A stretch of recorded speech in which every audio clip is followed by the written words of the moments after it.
चलिए शुरू करते हैं आज हम लोग मुग़ल सल्तनत का दूसरा पीरियड, मतलब बाबर के बाद वाला पीरियड। ठीक है, तो बाबर जिन्होंने भारत में मुग़ल वंश की स्थापना की और अपने कुशल नेतृत्व से उन्होंने लगभग सारे युद्धों को भारत में आकर जीता और एक बेहतर राजवंश की स्थापना की यहाँ पर भारत में। ठीक है, तो इसके बाद का हम लोग शासन देखते हैं, किनका शासन देखेंगे, हुमायूं का। ठीक है, तो उससे पहले बाबर के विषय में कुछ प्रश्न पूछे जाते हैं एग्जाम में, उनको हम लोग देख लेते हैं कि कौन कौन से मुख्य प्रश्न जो कि हम लोग उसमें नहीं देख पाए थे। एक क्वेश्चन ये पूछा जाता है कि बाबर की मृत्यु किस डेट को हुई थी, तो 26 दिसंबर 1530 को। ठीक है, एक क्वेश्चन ये पूछा जाता है कहाँ पर मृत्यु हुई थी, आगरा में मृत्यु हुई थी। ठीक है, और इन्हें दफनाया कहाँ पे गया था, काबुल में दफनाया गया था। 3 ऐसे शासक हैं जो भारत से बाहर में दफनाए गए थे, जिनकी मृत्यु भारत में इनकी मृत्यु हुई थी, लेकिन इन्हें दफनाया गया था काबुल में। तो 3 ऐसे शासक कौन कौन हैं, एक तो बाबर, दूसरे जहांगीर, तीसरे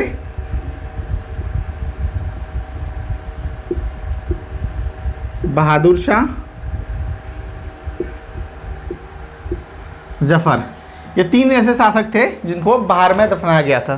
तो चलिए आगे देखते हैं हम लोग, हुमायूं का इतिहास देखेंगे। ठीक है, तो एक चीज़ हम लोग जान लेते हैं कि हुमायूं, बाबर जितने अच्छे कुशल नेतृत्व करता थे, इन्होंने हमेशा हुमायूं को अपने साथ रखा और सैन्य शक्ति, सेना में कुशलता, हर चीज़ों का इन्हें गुण सिखाया गया। किनको, हुमायूं को, बाबर के द्वारा। ठीक है, और अच्छे खासे विद्वान भी थे हुमायूं, लेकिन अपनी सैन्य शक्ति जितनी इनकी अच्छी थी, युद्ध नीति उतनी अच्छी नहीं थी। इसलिए हमेशा ये शुरुआत से ही अंत तक लड़खड़ाते रहे और अंत में भी लड़खड़ाते हुए ही इनकी मृत्यु हुई।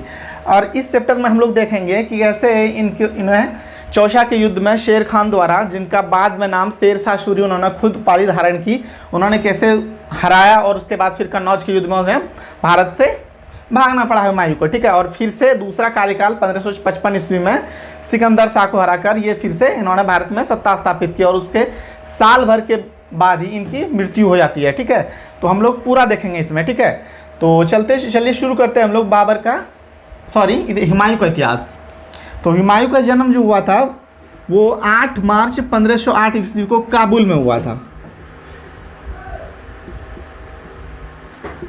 काबुल में हुआ था। 1508 का जो शासन था उस समय जब बाबर शुरुआती दौर में थे, तो उस समय काबुल पर राज कर रहे थे। हम लोगों ने उससे पिछले चैप्टर में देखा था कि काबुल में 1504 ईस्वी में काबुल को बाबर ने जीता था। चलिए इसका पूरा नाम जान लेते हैं हम लोग, नसीरुद्दीन मोहम्मद हुमायूं। ये कहीं पर एग्जाम में अगर पूछ लिया जाए कि हुमायूं का पूरा नाम क्या है, तो आप लोग बेझिझक ये जवाब देंगे, नसीरुद्दीन मोहम्मद हुमायूं। इनकी बीवी का जो नाम था वो हामिदा बानू बेगम, उनकी माता का नाम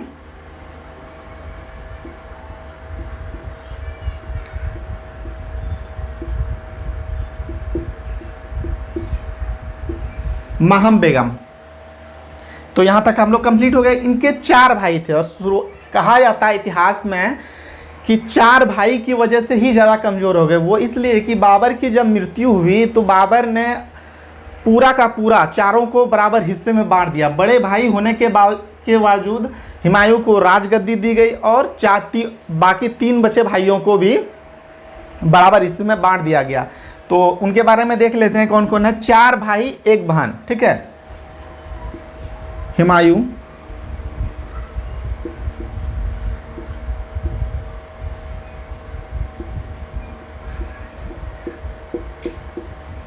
कामरान,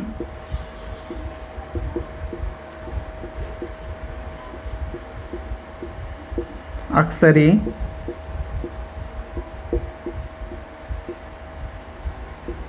हिंदाल, ये 4 भाई थे। ठीक है, इतिहासकार मानते हैं जिस तरह से बाबर ने बंटवारा किया था, राज्याभिषेक का बंटवारा किया था, उसके वजह से ही हुमायूं कमज़ोर पड़ते, शुरुआत से ही कमज़ोर पड़ने लगे। उनका कारण था कि कामरान अक्सरी जो ये 2 भाई थे, ये दोनों हमेशा अलग रहे।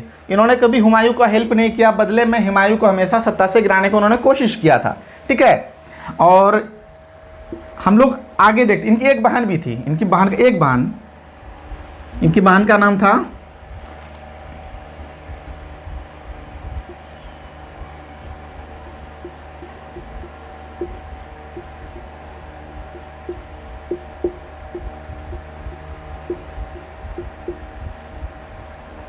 गुलबदन बानो बेगम, ठीक है। इनकी बहन का नाम क्या था? गुलबदन बानो बेगम, ठीक है। तो चलिए हम लोग स्टार्ट करते हैं इस पे, ठीक है। आगे हम लोग देखते हैं कि कैसे कैसे हुमायूं का इतिहास कैसा रहा, किन लोगों से उनके युद्ध हुए, युद्ध में क्या नीति उन्होंने अपनाई और किस तरह से भारत से हम लोग अफगान विरोधी, कौन अफगान विरोधी हुमायूं के सत्ता में हमेशा इनके विरोधी हुआ करते थे। कौन लोग? अफगान लोग, ठीक है। पूरे शासनकाल में अफगान लोगों ने जितना हुमायूं को सताया शायद किसी ने नहीं सताया होगा, ठीक है। तो अफगान विरोधी कौन कौन लोग थे? तो हम लोगों ने पहले पढ़ा था लोधी वंश। लोधी वंश में कौन थे? इब्राहिम लोधी, ठीक है। इब्राहिम लोधी के भाई थे महमूद लोधी।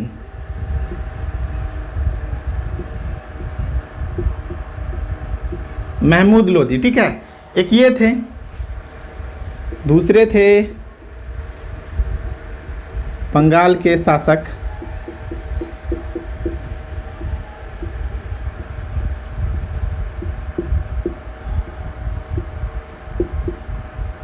नुसरत खान लोधी, नुसरत खान लोधी, ठीक है। और एक जो सबसे ज़्यादा, और बंगाल के शासक, घाघरा का युद्ध जो लड़ा गया था इनके और बाबर के बीच ही लड़ा गया था, ये वही नुसरत खान लोधी है, ठीक है। और सबसे ज़्यादा प्रतिद्वंदी जो थे हुमायूं के वो थे गुजरात के शासक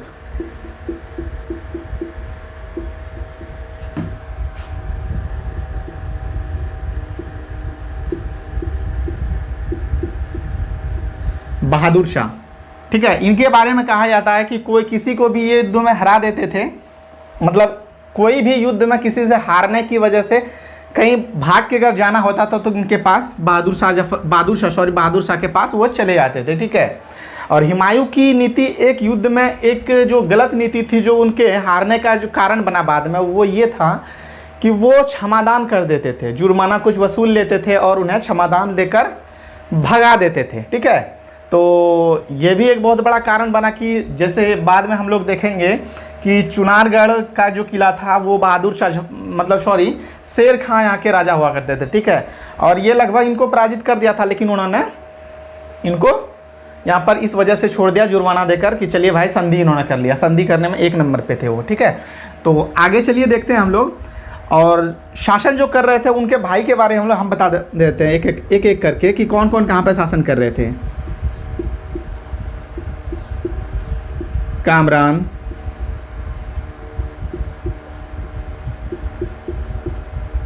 अक्सरी, हिंदाल। कामरान जो कर रहे थे शासन वो काबुल और कंधार का क्षेत्र था, ठीक है। अक्सरी का क्षेत्र जो था वो शंभल, ये यूपी का क्षेत्र था। हिंदाल ये मेवात जो अभी हरियाणा के आसपास पड़ता है, ठीक है, ये वो क्षेत्र था।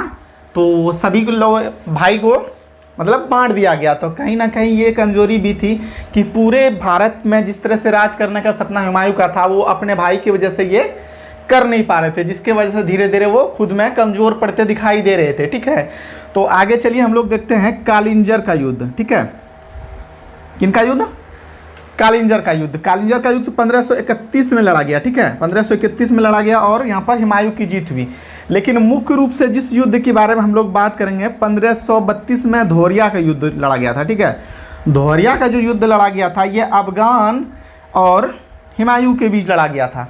अफगान की तरफ से महमूद लोधी आक्रमण कर रहे थे, उनके नेतृत्व करता थे कौन थे? महमूद लोधी। और धोरिया के युद्ध में इनका साथ दे रहे थे शेर खान। शेर खां कौन? शेर शाह सूरी। शेर खां इसलिए नाम इनका पड़ा था कि मतलब शुरुआती जीवन उन्होंने एक शेर को बिना किसी हथियार के उन्होंने मार डाला था, इसलिए वजह से इनका नाम बचपन में फरीद था, लेकिन बाद में इनका नाम शेर खां पड़ा, ठीक है। तो हम लोग चलिए देखते हैं यहाँ पर कि महमूद लोधी नेतृत्व कर रहे थे, शेर खां इसमें नेतृत्व में उनका साथ दे रहे थे, लेकिन धोरिया के युद्ध में उन्हें हरा दिया, ठीक है। किसने? हुमायूं ने हरा दिया। हुमायूं ने के हराने के बाद शेर खां भाग कर कहाँ चले आए? चुनारगढ़, जहाँ के वो राजा हुआ करते थे। जब हम लोग शेर शाह सूरी के बारे में पूरा पढ़ेंगे तो हम लोग वहाँ पर जानेंगे कि चुनारगढ़ का राजा वो कैसे बने। वो बिहार के सूबेदार हुआ करते थे, ठीक है। और उस जब सूबेदार थे तो राजा वो कैसे राजा बने उनके बारे में पूरी तरह से हम लोग उस चैप्टर में पढ़ेंगे जाकर, ठीक है। तो चल अभी हम लोग जो देख रहे हैं वो धोरिया में यहाँ पर पराजित होना पड़ा किनको? महमूद लोदी को। और महमूद लोदी पराजित हुए और यहाँ से वो भाग गए। अब बारी आई चुनारगढ़ की, तो रास्ते में चुनारगढ़ था, वो वहाँ से निकलने लगे तो चुनारगढ़ पे भी अटैक कर दिया उन्होंने। किसने? हुमायूं ने, ठीक है। तो जब अटैक किया, शुरुआत में तो अटैक नहीं किया उन्होंने, मतलब 1 महीने 2 महीने तक लगातार घेराबंदी, उनका एक आदत था युद्ध लड़ने का कि दुश्मनों को मतलब धीरे धीरे कमज़ोर करो, ठीक है, चारों तरफ से घेराबंदी करके कमज़ोर करो। तो चुनारगढ़ का पूरी तरह से घेराबंदी हुमायूं ने कर दिया और धीरे धीरे आक्रमण करने लगे। तो शेर खां को लगा क्यों ना भाई, ये तो संधि करने में 1 नंबर पे है, तो चलिए संधि कर लेते हैं इनसे, ठीक है। तो संधि कर लिया इन्होंने, ठीक है। किनसे संधि कर लिया? हुमायूं से। संधि में क्या चीज़ किया गया कि सालाना 10 लाख रुपये 10 लाख रुपये देना शेर खां को। शेर खां किनको देंगे? हुमायूं को देंगे सालाना, ठीक है। और बदले में एक दल भी, अपना सेना का दल अपने बेटे के साथ इनकी सेवा में भेज दिया गया, ठीक है। ये चुनारगढ़ का युद्ध था, ठीक है। अब हम लोग आगे बढ़ते हैं, ठीक है।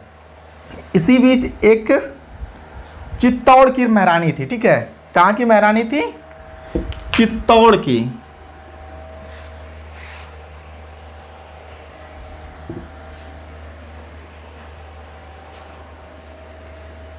तो महाराज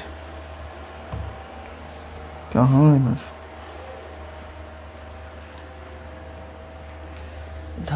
यार चलिए देखते हैं हम लोग। इसके बाद जो दौर था वो चित्तौड़। इनकी महारानी कौन थी? महारानी कर्मावती। महारानी कर्मावती जो थी, ठीक है। और गुजरात के शासक कौन थे?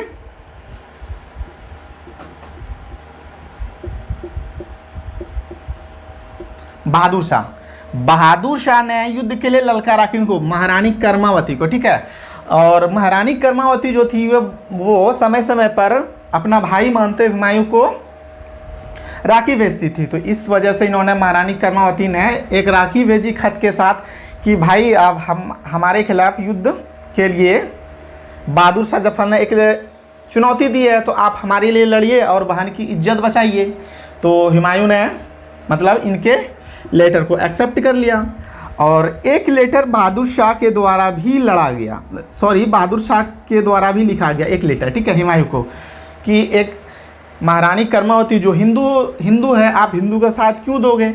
हम लोग मुस्लिम हैं, जिहाद के लिए हमें मतलब कर्मावती से लड़ने दो, आप हम उनका साथ मत दो। हम अगर अकेले लड़ेंगे तो कर्मावती को हराने में सक्षम हो जाएंगे। तो ये असमंजस में पड़ गए हुमायूं, लेकिन फिर ये निकल गए, ठीक है।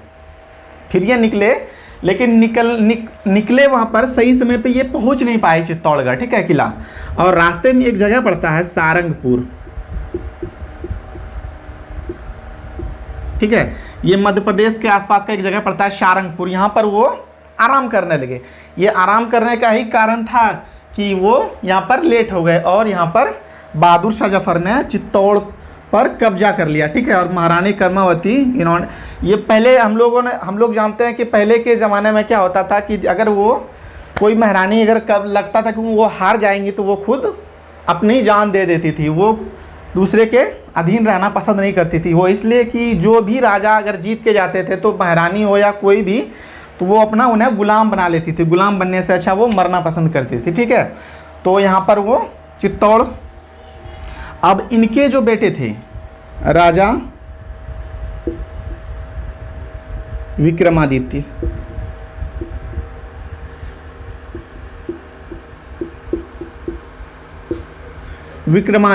ठीक है। तो ये जब पहुँचे वहाँ पर चित्तौड़, तो उन्होंने देखा कि सारा चीज़ खत्म हो चुका है, तो उन्होंने यहाँ पर राजाभिषेक कराया किनका, विक्रमादित्य का, और इनको राजा घोषित किया। और ये गुस्से में वहाँ से निकल गए युद्ध लड़ने के लिए, किससे, बहादुर शाह से युद्ध लड़ने के लिए निकल गए। ठीक है, अब गुजरात वो पहुँचे, गुजरात पहुँच गए। ठीक है, कौन गुजरात पहुँचे, हुमायूं गुजरात पहुँच गए।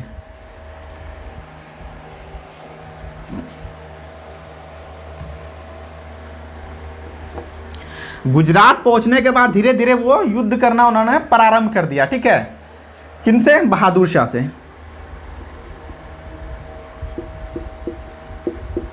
बहादुर शाह से सबसे पहले जो खजाना था, शाही खजाना,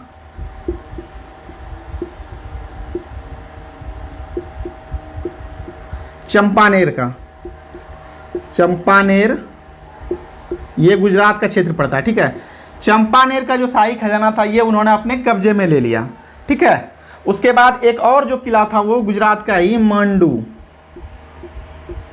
ये भी उन्होंने कब्जे में ले लिया। तो दो जगह कब्जे में ले लिया, और धीरे धीरे इस युद्ध में पराजय की स्थिति को देख बहादुर शाह जफर ने युद्ध के मैदान को छोड़ना बेहतर समझा, और यहाँ पर हुमायूं की जीत हो गई। कहाँ पर, ये गुजरात के युद्ध में।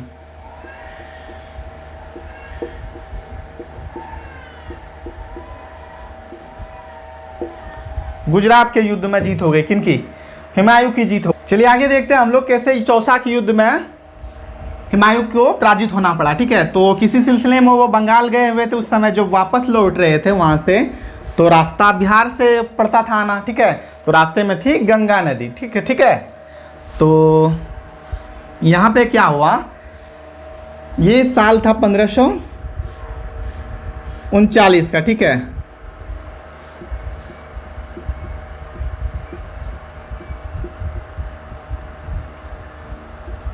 चौसा का युद्ध। तो इंतजार कर रहे थे यहाँ पर शेर खान, वो इसलिए इंतजार करते, इनको लग रहा था कि धीरे धीरे हम अब मजबूत हो गए हैं, और हमारे अगर नहीं बोलते हैं कि किसी के घर में आकर किसी को हराना बहुत मुश्किल है, तो इनको लग रहा था कि ये वो क्षेत्र है जहाँ नदी के कारण हम इनको अच्छे से घेर सकते हैं, क्योंकि नदी के किनारे जितनी अच्छी युद्ध लड़ने की नीति हमारी है, शायद उनकी उतनी अच्छी युद्ध नीति नहीं है। तो इस वजह से शेर खान इंतजार कर रहे थे। किस जगह पे इंतजार कर रहे थे, हम लोग पटना से होकर दिल्ली जाते हैं तो रास्ते में एक नदी पार करते हैं हम लोग। ठीक है, ट्रेन से, वो किस जगह पर, मतलब पटना से सोन नदी के बाद एक छोटा सा पुल है। ठीक है, एक नदी है करमनाशा नदी,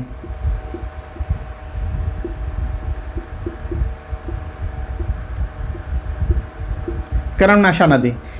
इसी नदी के किनारे युद्ध, चौसा का जो युद्ध गंगा नदी का ही मैदान कहा जाता है, क्योंकि करमनाशा नदी जो है वो गंगा नदी के बिल्कुल किनारे किनारे है। ठीक है, तो यहाँ पर जब शेर खां के सामने हुमायूं आ गए 1539 ईस्वी में, तो एक दूसरे से दोनों महीनों, 2 महीनों 3 महीनों तक नहीं लड़े। ठीक है, दोनों एक दूसरे के खिलाफ, और धीरे धीरे वो समय आ गया पानी का मौसम, जून का मौसम। ठीक है, और पूरा नदी भरने लगा, और इन्हीं का तो इंतजार कर रहे थे। कौन, शेर खां इंतजार कर रहे थे। इनको लग रहा था जब पानी एक बार नदी में भर जाएगा तो हम जितने अच्छे बेहतर लड़ सकते हैं वो सामने वाला उतना बेहतर है नहीं। ठीक है, तो जून का इंतजार कर रहे थे शेर खान। और शेर खान जब पानी उन्होंने भरने दिया पूरी तरह से नदी में, तो उन्होंने अटैक कर दिया। अब इनके पास कोई चारा नहीं था भागने के सिवा, क्योंकि इनकी युद्ध नीति उतनी अच्छी नहीं थी नदी में लड़ने के। ठीक है, तो ये इनके बारे में कहा जाता है कि ये घोड़े के साथ कूद गए। कौन, हुमायूं घोड़े के साथ नदी में कूद गए। ठीक है, तो कहा जाता है कि उनकी मृत्यु वहीं हो जाती अगर उन्हें एक भिस्ती द्वारा नहीं बचाया जाता। एक भिस्ती ने उन्हें बचाया था। ठीक है, और उस दिन हुमायूं ने कहा भी था कि अगर आज हमें तुम बचा लोगे तो आने वाले दिनों में जब हम राजा बनेंगे तुम्हें एक दिन के लिए हम राजा ज़रूर बनाएंगे। तो उस भिस्ती का नाम निजाम था। कहीं पर पूछा जाए एग्जाम में कि उस भिस्ती का क्या नाम था, तो उसका नाम निजाम था। ठीक है, तो बाद में जब वो राजा बने 1555 के आसपास, तो उन्होंने एक दिन के लिए इसको राजा बनवाया था, और इसी भिस्ती ने एक दिन के राज में चमड़े का सिक्का चलाया था। ठीक है, किस चीज़ का,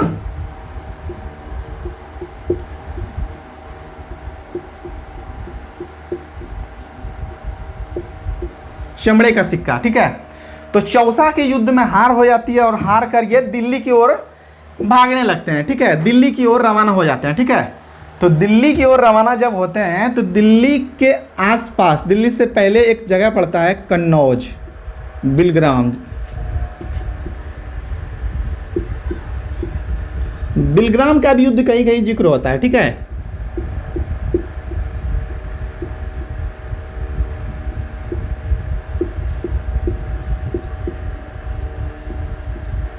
बिलग्राम का युद्ध, कन्नौज का युद्ध।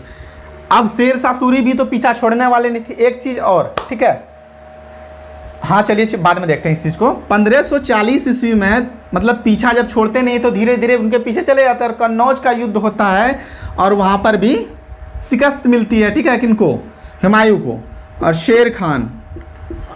और यहाँ पर जब हुमायूं की हार होती है, धीरे धीरे पश्चिम की ओर चले जाते हैं, सिंध चले जाते हैं, ठीक है। और सिंध चले जाते हैं तो ये धीरे शेर खान का पूरा राज हो जाता है भारत में। और यहाँ पर मुगल वंश का इस समय भारत में कहीं पर कब्जा नहीं रहता है, पूरी तरह से मुगल वंश का भारत से खात्मा हो जाता है, ठीक है। और यहाँ पर इन्होंने इस युद्ध जीतने के बाद उपाधि धारण की शेरशाह सूरी की।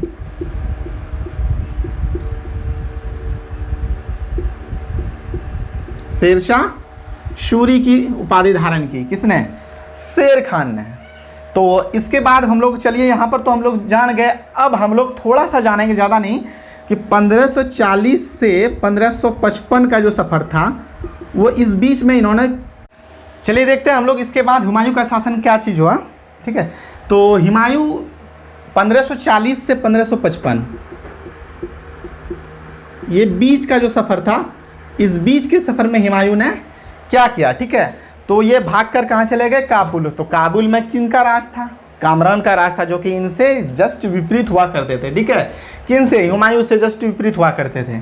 और यही चीज़ हुमायूं को पसंद नहीं थी, ना लगता था अगर हम लोग मिलकर लड़ेंगे तो हम लोग भारत पे एक बार फिर कब्जा कर सकते हैं, ठीक है।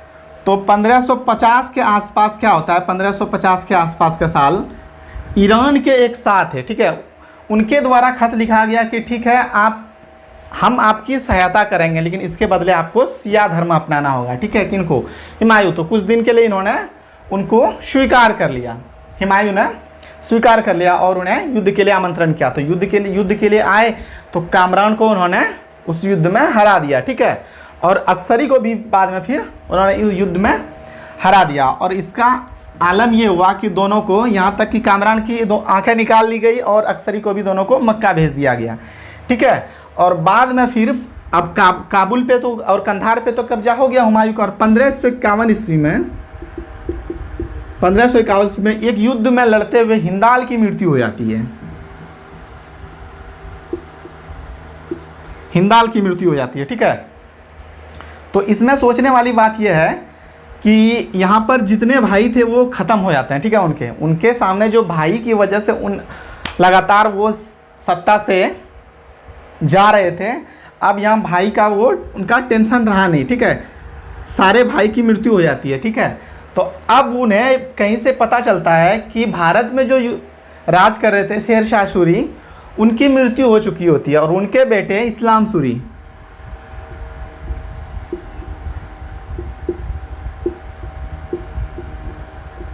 इनकी भी मृत्यु हो चुकी है, ठीक है। तो ये फिर लौटते हैं भारत की तरफ। भारत लौटने के क्रम में पंजाब के आसपास मच्छीवाड़ा का युद्ध होता है, किनसे, अफगान से। ये वही अफगान लोग थे, ठीक है।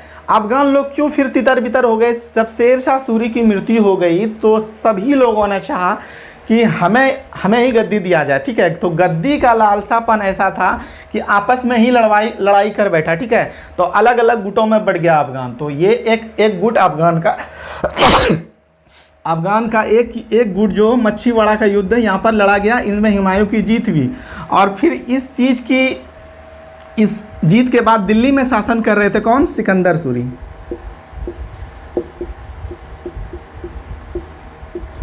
सिकंदर सूरी, इस चीज़ की भनक सिकंदर सूरी को पड़ी तो ये युद्ध के लिए निकल पड़े। तो ये युद्ध सरहिंद का युद्ध लड़ा गया, ठीक है। सरहिंद का युद्ध 1555 में लड़ा गया, ठीक है। और यहीं पर सूरी वंश का खात्मा हो जाता है, ठीक है। और हुमायूं की यहाँ पर जीत होती है, सूरी वंश का अंत होता है और फिर से दूसरा जो पीरियड है 1555 से हुमायूं का यहाँ से प्रारंभ हो जाता है, ठीक है। 1535 के आसपास इन्होंने दीन पनाह लाइब्रेरी बनवाई थी दिल्ली में, ठीक है, दीन पनाह, और बाद में फिर इसी दीन पनाह लाइब्रेरी में लड़खड़ाते हुए गिरने से इनकी मृत्यु हो गई थी। तो हम लोगों ने आज देखा हुमायूं का पूरा। तो आप लोगों को कैसा लगा प्लीज़ कमेंट बॉक्स में ज़रूर कमेंट कीजिएगा। जो लोग अब तक सब्सक्राइब हमारे चैनल को नहीं किए प्लीज़ सब्सक्राइब करें। और इसके बाद हम लोग जो देखेंगे अगले चैप्टर में मुगल वंश में, वो होगा अकबर का राजवंश, ठीक है। तो जो लोग हमारे चैनल से जुड़े हैं तो हमें सपोर्ट कीजिए। थैंक यू, धन्यवाद।